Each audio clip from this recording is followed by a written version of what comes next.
அப்போஸ்தலனாகிய பவுல் ரோமாபுரியாருக்கு எழுதின நிருபம் 14ஆம் அதிகாரம். விசுவாசத்தில் பலவீனமுள்ளவனை சேர்த்து கொள்ளுங்கள், ஆனாலும் அவனுடைய மன ஐயங்களை குற்றமாய் நிர்ணயிக்காமல் இருங்கள். ஒருவன் எந்த பதார்த்தத்தையும் புசிக்கலாம் என்று நம்புகிறான், பலவீனனோ மரக்கரிகளை மாத்திரம் புசிக்கிறான். புசிக்கிறவன் புசியாதிருக்கிறவனை அற்பமாய் எண்ணாதிருப்பானாக.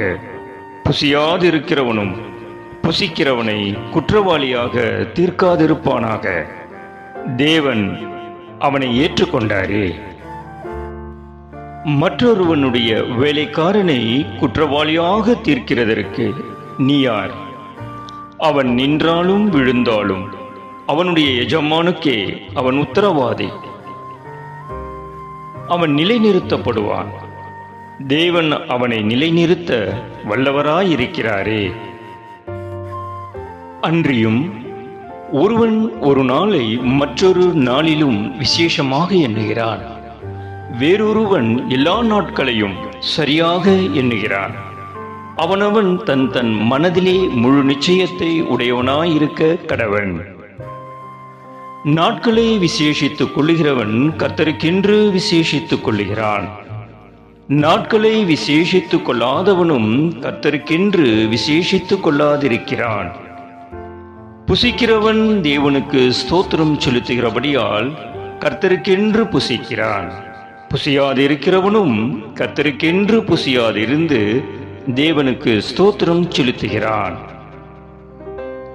நம்மில் ஒருவனும் தனக்கென்று பிழைக்கிறதும் இல்லை, ஒருவனும் தனக்கென்று மரிக்கிறதும் இல்லை. நாம் பிழைத்தாலும் கர்த்தருக்கென்று பிழைக்கிறோம், நாம் மரித்தாலும் கர்த்தருக்கென்று மரிக்கிறோம்.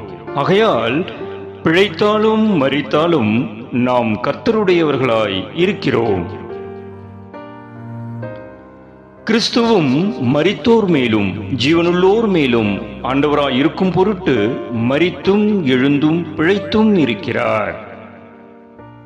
இப்படி இருக்க நீ உன் சகோதரனை குற்றவாளி என்று தீர்க்கிறதென்ன? நீ உன் சகோதரனை அற்பமாய் எண்ணுகிறதென்ன? நாம் எல்லாரும் கிறிஸ்துவின் உடைய நியாயாசனத்திற்கு முன்பாக நிற்போமே. அந்தபடி முழங்கால் யாவும் எனக்கு முன்பாக முடங்கும், நாவு யாவும் தேவனை அறிக்கை பண்ணும் என்று என் ஜீவனை கொண்டு உரைக்கிறேன் என்பதாய் கர்த்தர் சொல்லுகிறார் என்று எழுதியிருக்கிறது. ஆதலால் நம்மில் ஒவ்வொருவனும் தன்னை குறித்து தேவனுக்கு கணக்கு ஒப்புவிப்பான். இப்படி இருக்க நாம் இனிமேல் ஒருவரை ஒருவர் குற்றவாளிகள் என்று தீர்க்காதிருப்போமாக. ஒருவனும் தன் சகோதரனுக்கு முன்பாக தடுக்கலையும் இடரலையும் போடலாகாதென்றே தீர்மானித்துக் கொள்ளுங்கள். ஒரு பொருளும் தன்னிலே தீட்டுள்ளதல்லவென்று கர்த்தராகிய இயேசுவுக்குள் அறிந்து நிச்சயித்திருக்கிறேன். ஒரு பொருளை தீட்டுள்ளதென்று எண்ணிக்கொள்ளுகிறவன் எவனோ அவனுக்கு அது தீட்டுள்ளதாயிருக்கும். போஜனத்தினாலே உன் சகோதரனுக்கு விசனம் உண்டாக்கினால் நீ அன்பாய் நடக்கிறவன் அல்ல. அவனை உன் போஜனத்தினாலே கெடுக்காதே.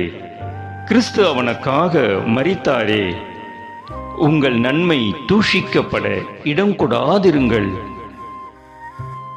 தேவனுடைய ராஜ்யம் புசிப்பும் குடிப்பும் அல்ல, அது நீதியும் சமாதானமும் பரிசுத்த ஆவியினால் உண்டாகும் சந்தோஷமுமாய் இருக்கிறது.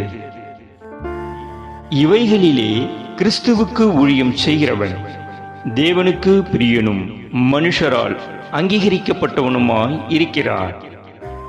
ஆனபடியால் சமாதானத்துக்கு அடுத்தவைகளையும் அந்யோன்ய பக்தி விருத்தி உண்டாக்கத்தக்கவைகளையும் நாடக்கடவோ. போஜனத்தின் நிமித்தம் தேவனுடைய கிரியையை அழித்து போடாதே. எந்த பதார்த்தமும் சுத்தமுள்ளதுதான், ஆனாலும் இடரில் உண்டாக புசிக்கிறவனுக்கு அது தீமையாயிருக்கும். மாம்சம் புசிக்கிறதும் மதுபானம் பண்ணுகிறதும் மற்ற எதையாகிலும் செய்கிறதும் உன் சகோதரன் இடறுகிறதற்காவது, தவறுகிறதற்காவது, பலவீனப்படுகிறதற்காவது ஏதுவாயிருந்தால் அவைகளில் ஒன்றையும் செய்யாமல் இருப்பதே நன்மையாயிருக்கும். உனக்கு விசுவாசம் இருந்தால் அது தேவனுக்கு முன்பாக உன்மட்டும் இருக்கட்டும். நல்லதென்று நிச்சயித்த காரியத்தில் தன்னை குற்றவாளி ஆக்காதவன் பாக்கியவான். ஒருவன் சமுசெய்யப்படுகிறவனாய் புசித்தால் அவன் விசுவாசம் இல்லாமல் புசிக்கிறபடியினால் ஆக்கினைக்குள்ளாக தீர்க்கப்படுகிறான். விசுவாசத்தினாலே வராத யாவும் பாவமே.